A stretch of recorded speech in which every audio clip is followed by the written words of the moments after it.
And we are here in the attic for two reasons. One is, I think, because I was a little bit intimidated by this building, that at the same time is a very feudal aristocratic architecture and represents or holds the most important works of contemporary art in these beautiful places. And now I choose the most art place in the attic, where we are here almost outside the museum. And the attic is not only a storage. It's a place where you store things in the attic. It could be the rest, what you don't need, or the remainders of the household would come up here. It's a storage space, and in a way, it's the subconscious of the museum, the storage. It's what's outside. And this is the connection to what Amedeo said before. What differs, or what's the interest of the art is always the things that science cannot portray, cannot explain. It's somehow also the rest, the remainder of what science can actually not explain, that is interesting to the arts to address. And so this subconscious is a little present in this presentation. It's also why we are here. There's a distance between you and me through this fence, but also because I'm the speaker, I hold a microphone, and you are the listeners, and this distance from the speaker to the listener is a little bit like the distance of the artworks down in the museum, the distance from the artworks to the outside world. So there's a distance from the art, or the museum, the art in the museum, and let's call it the real world. And this distance, also represented here in the distance between you and me, is what I'm interested in as an artist. Allora, a Castello e in verità per studiare fare arte ho studiato anche fisica, idrologia e matematica, e forse questo suo interesse, questo suo passato è chiaramente anche uno dei motivi per cui sono invitato qui a parlare. E poi ho fatto una cosa interessante, cioè del motivo per cui siamo qui, cioè il museo che ha scelto proprio di parlare in questo spazio, che in qualche modo dovrebbe essere un po' la soffitta, tra virgolette, del museo, e anche se chiaramente non è, e questo lo fa pensare a, ovviamente tutto ciò che può stare nella soffitta, no? Per cui abbiamo trovato ciò che non viene usato, ciò che è passato, ciò che è vecchio, ciò che è inutile, e dal punto di vista metaforico dicevo che questo è un po' il subconscio del museo. E questa è anche una cosa che ascolteremo durante tutta la sua lezione. Il subconscio e l'inconscio sono due cose che mi interessano molto. E poi anche un'altra cosa, cioè ho parlato della distanza che intercorre tra, un po' riferendo sempre a quello che diceva prima Amedeo sotto, parlando di come la scienza è sempre stata all'ignoto, proprio uscibile, invece in qualche modo l'arte è sempre stata all'ignoto, che può anche essere ignoto, e quindi ha queste distanze strane. Allora parlava di questa distanza che c'è tra lui e voi, fondamentalmente, e a quanto questa distanza sia simile alla distanza che ci può essere anche tra l'opera d'arte e il mondo reale, cioè il fuori. No? E allora ha fatto questa formazione perché questa distanza lo interessa moltissimo. First work that I want to show you is called Message to the Extraterrestrials, as you can see here. Most messaggio agli extraterrestri. Okay.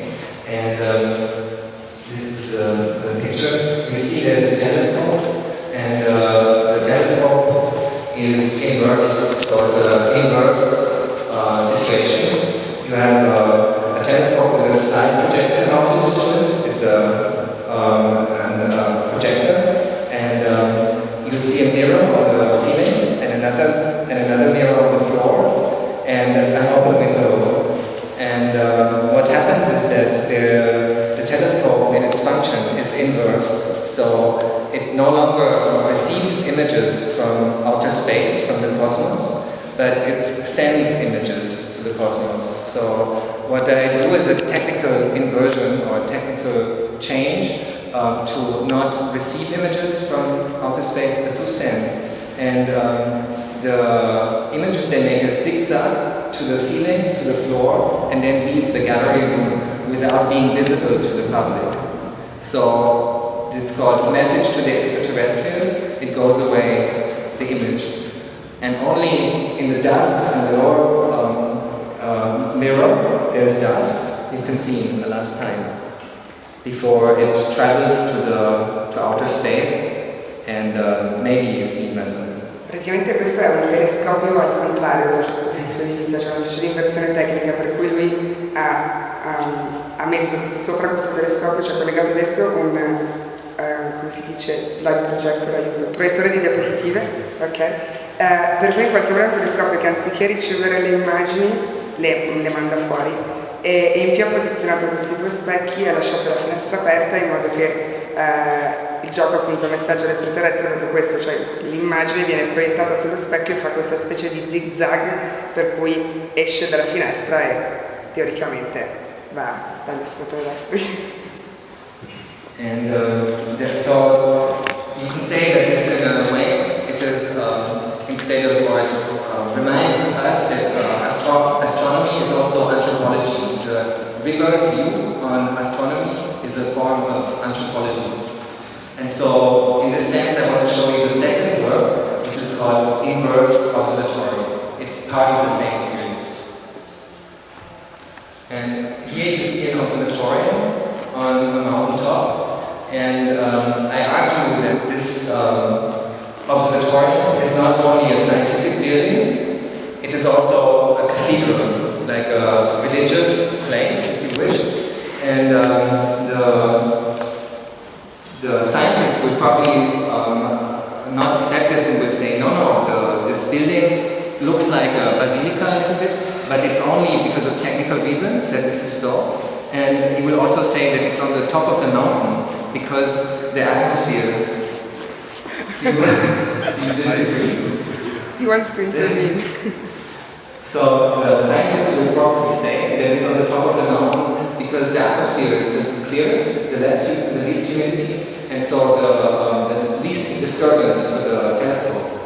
But I insist on the fact that it's a cathedral because it divides the terrestrial sphere and the celestial sphere, not only in the landscape but also in our understanding of the cosmos in our modern society. Astronomy takes this function from the church to explain the frontier between terrestrial and celestial sphere.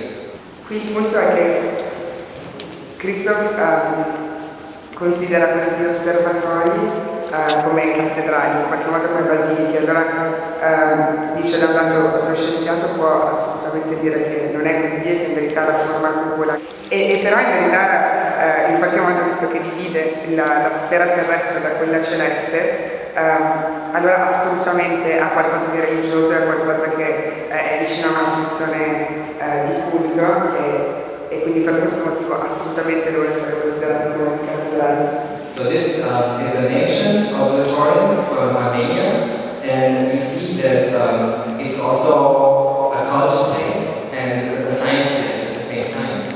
And these two functions have been not divided as in our modern times, and I would argue that the rational sciences is it's rational, but also it has imported some of the functions that only a short time back in history the churches have provided, being also to give explanation where we come from, what is the time, what is space, and so on. This is like a more like a fundamental question that actually cannot be answered in a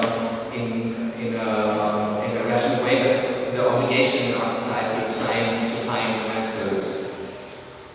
So there's a few more of these inverse observatoriums, and I would say that in the 19th century, when the observatoriums were built by the states often, they had this huge aura, and then they changed a little bit. In the 20th century, they become smaller. They become more private observatoriums sometimes, just as a general idea of a society that is not so much dominated by the state, but by individuals. is Wilhelm Reich, and Wilhelm Reich is a psychoanalytic, and he's a very important sexologist. He was one of the first major, very important scientists about sex. He was a scholar of Freud, but then he shifted away from psychoanalysis and founded science, a universal science based on the idea that sexuality or the attraction of living beings is physical energy. No, it's an actual, not only something mental, but that basically life, love, and attraction of organisms, that it's a physical energy that's overlooked a little bit like the dark energy that Amedeo has been talking before. Now, for most scientists, it's clear that Wilhelm Reich, he's esoteric, or it's not accepted that this energy exists, but actually it's quite interesting concept, exactly because it's on the frontier of science and of what is accepted as a consensus in science. So I was interested in this, and especially in this project, Wilhelm Reich made in the United States in the 50s. It's the Cloudbuster project. And with this machine and with the energy called orgone energy from orgasm and organism, he tried to change the weather. Like he tried to make rain with the Cloudbuster. Allora, questo è un progetto che si chiama Cloudbuster di Wilhelm Reich, la persona che abbiamo visto prima, e sono stati lì era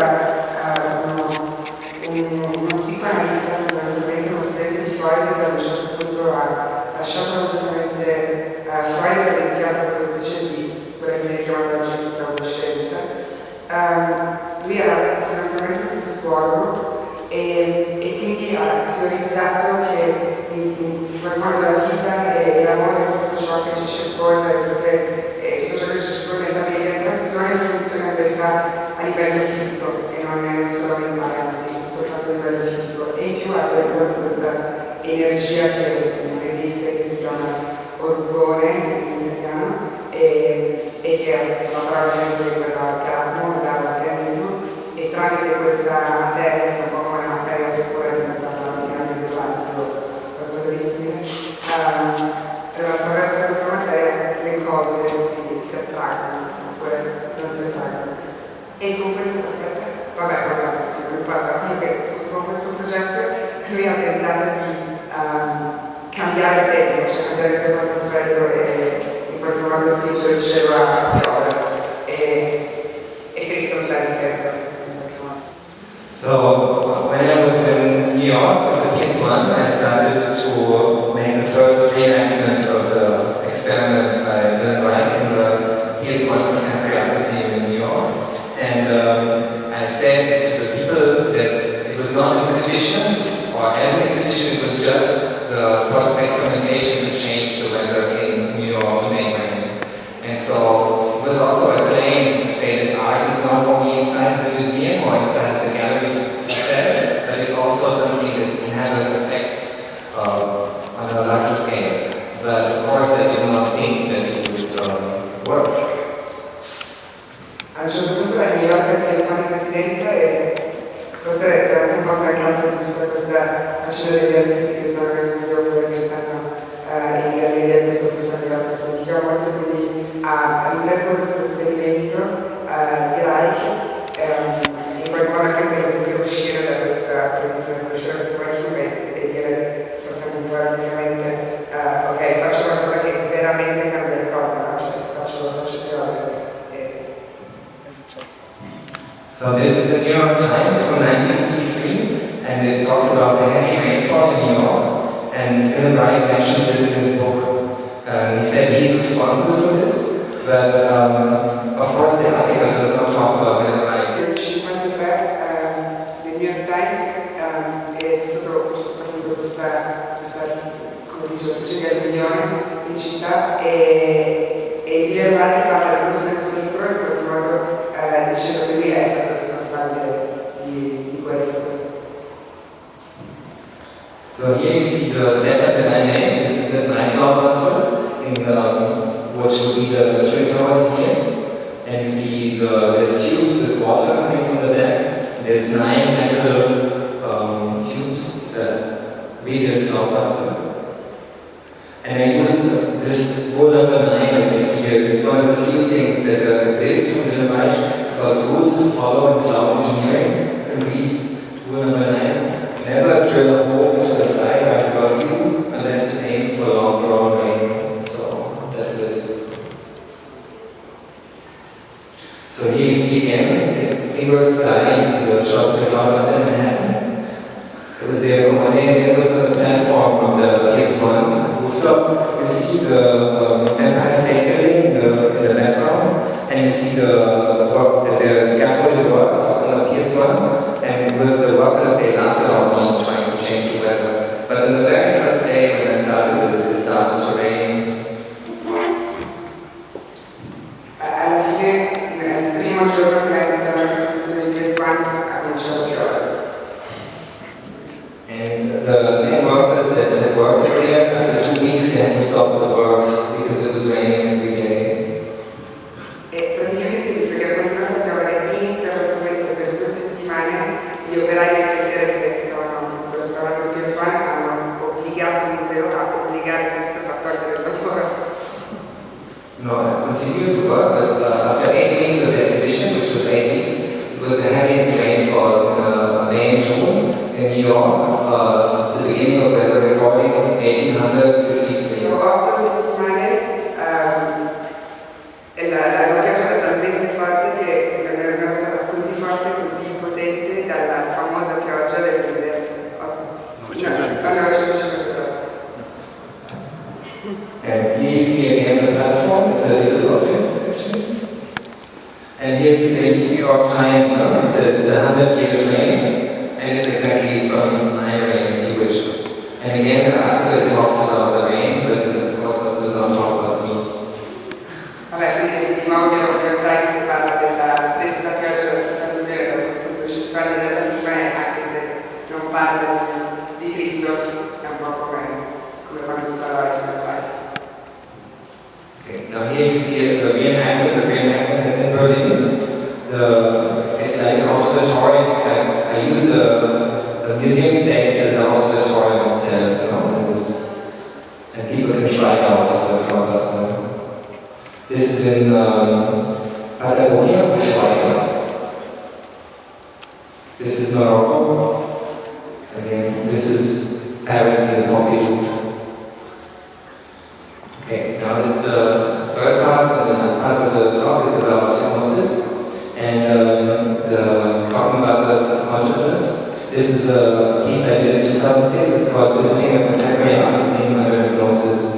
And what you see here is a double projection of the video where I get hypnotized and I do an imaginary trip in a trip in an imaginary museum. And I talk about what I see there. Il terzo lavoro che vediamo è questa passeggiata di Vatican Museo. Questo è uno stile video delle organizzazioni in cui lo stesso Cristo si fa ipnotizzare e in verità entra nel museo immaginario e racconta che cosa vede. And at the end of this trip in the National Museum, the hypnotist asked me where I feel the most comfortable in the museum. And my answer that any chance there is in the storage of the museum. E quando alla fine l'ipnotista gli chiedeva qual era il luogo del museo che si sentivi più comodo, lui risponde che era la cantina, cioè i sotterranei del museo, e quindi vuol dire la sensazione di rilasso. Ok, perché il cognome di Christoph Keller significa appunto cantina in italiano. Okay, so now this is, as you see, the preparation of this work. The first work I did was 2004, radio hypnosis for an art radio, and tried to hypnotize the audience. And then for this other work, you just saw the image, I learned how to hypnotize with a professional hypnotist in Berlin. And who, I don't know if you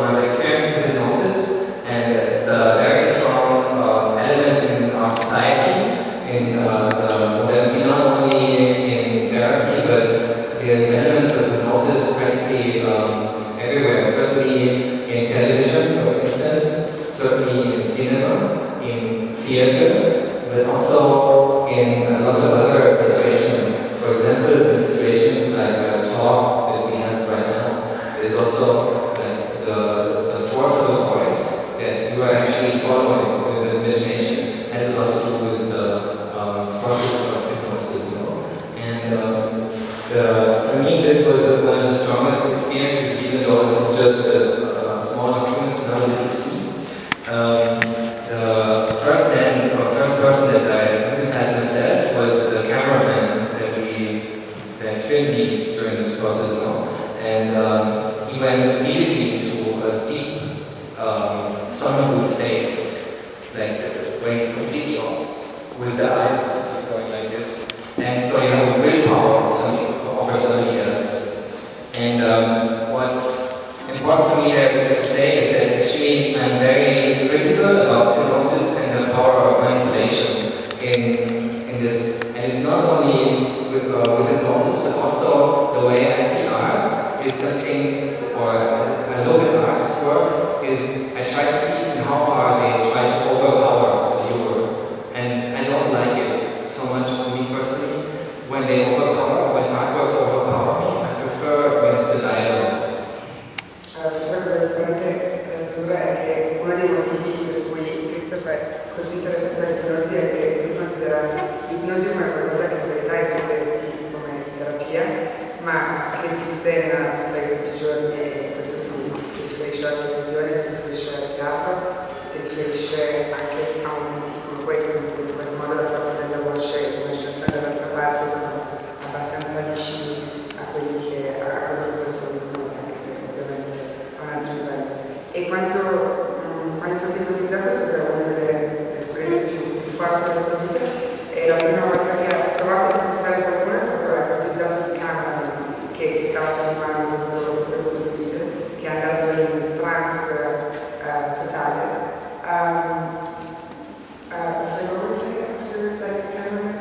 Ti sei sentito molto in potere rispetto a questa persona, allora in qualche modo l'ipnosi viene relazionata alla manipolazione, ed è forse anche per questo che si parla di realtà. E allora questo, trasportato diciamo nel mondo dell'arte, lo fa pensare quando i lavori anche, cioè le opere d'arte in qualche modo diventano troppo ipnotiche, e questo non gli piace. So in hypnosis there's different ways, it's a method, and everybody can learn also how to do it. Everybody can be hypnotized, and everybody can hypnotize himself, no? So I just want to make it democratic and explain it a little bit, these very shortly, the 6 phases of hypnosis, if you wish. The first one is what we call the assumption of rapport. Okay. So the assumption of rapport is usually just you make a connection. You would say, are you okay with your shoulders? Are you relaxed? And you make a first body contact, no? Or even when we talk about it, that you will not do anything in hypnosis that you would not want to do, no?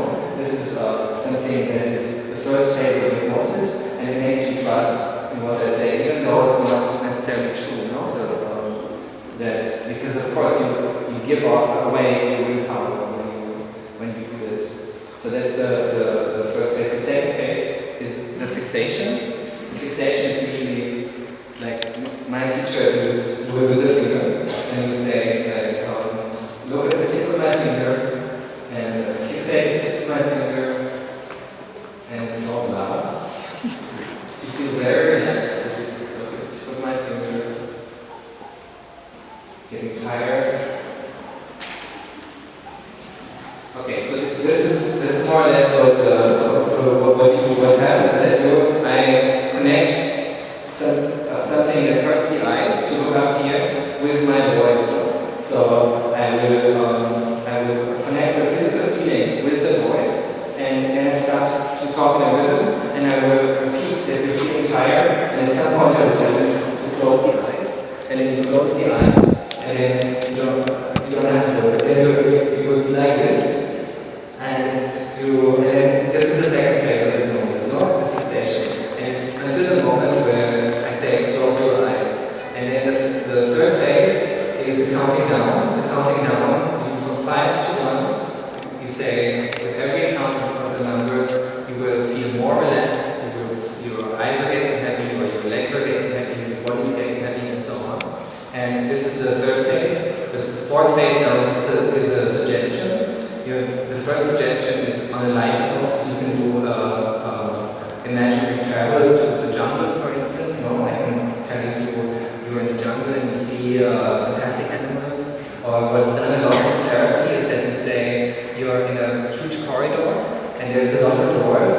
and you know that behind some of the doors there's something that you're afraid of or that you don't want to touch, and it's not a problem because you don't have to enter.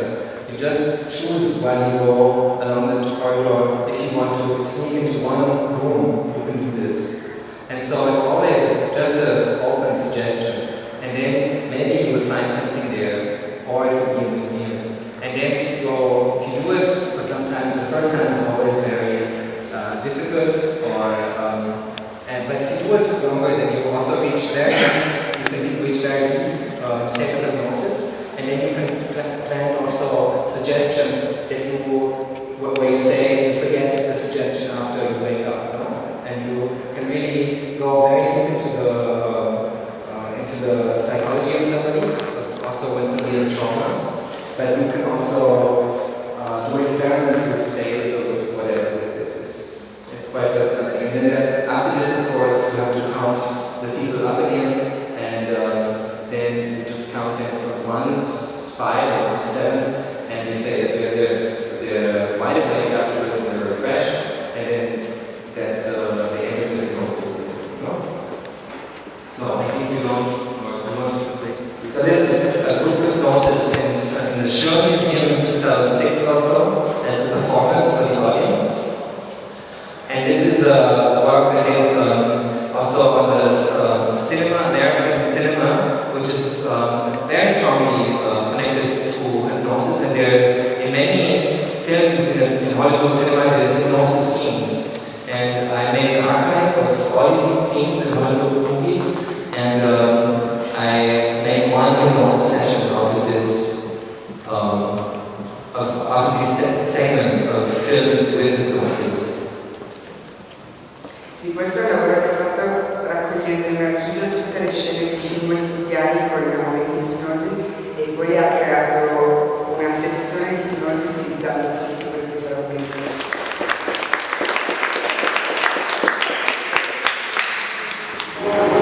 Your hands and your fingers are getting warmer and heavier.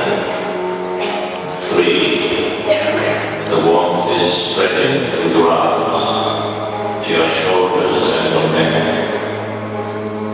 4. Your feet and your legs get heavier. 5. The warmth is spreading to the whole of your body. On 6, I want you to go deeper. I say 6, and the whole of your relaxed body is slowly beginning to sink. 7, you go deeper and deeper and deeper.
Now look into my eyes.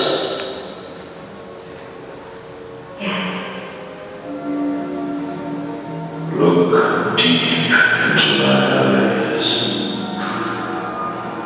Think of nothing else.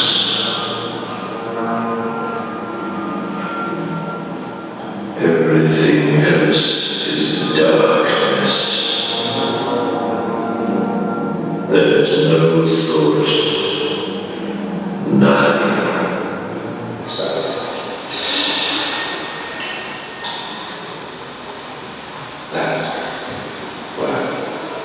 left, right.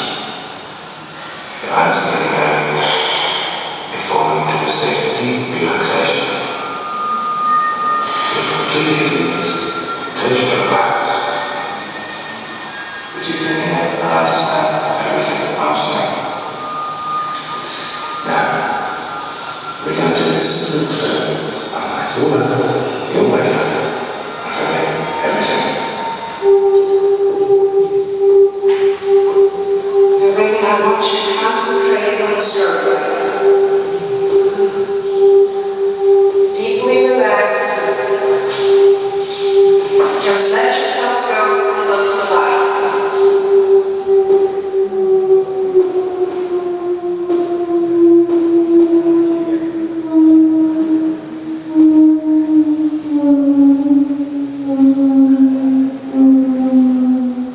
Now, Raven, I want you to relax and make your tone go deep. Keep following the vision. You find yourselves getting tired. Nothing would feel better right now than a nice, long, deep sleep. I'm going to come backwards from 5. When I'm finished, you will all be asleep. 5, 4, 3, 2, 1. My voice is leading you. Keep your eyes fixed. Watch the sunlight. Focus your eyes. The power of the whole people will concentrate on you. Your legs are getting heavy. Very heavy. Your arms are getting heavy. Heavier and heavier. Your eyes are getting heavy. Very heavy. You feel sleepy. You feel tired. Very tired. You want to sleep. Your eyes are closing. Your eyelids are becoming heavier and heavier. Your eyes are closing and you feel sleepy. Tired. Very tired. You want to sleep. You are completely asleep. Relax. I want you to take me to the time that you really need to be. Yes. Deep, easy breath. Let your mind float into space. Feel the power and flow with your heart. Relax. You can feel it. Your eyelids are heavy. Your eyes are closed and you cannot open. The blood is rushing through your heart to your legs. Feel it. Your head is filled with blood.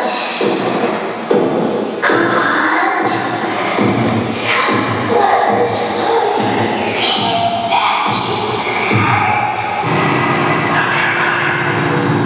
I want you to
You are on the 20th floor. Push back. 19th floor. 18th floor. 17th floor.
'Cause the letters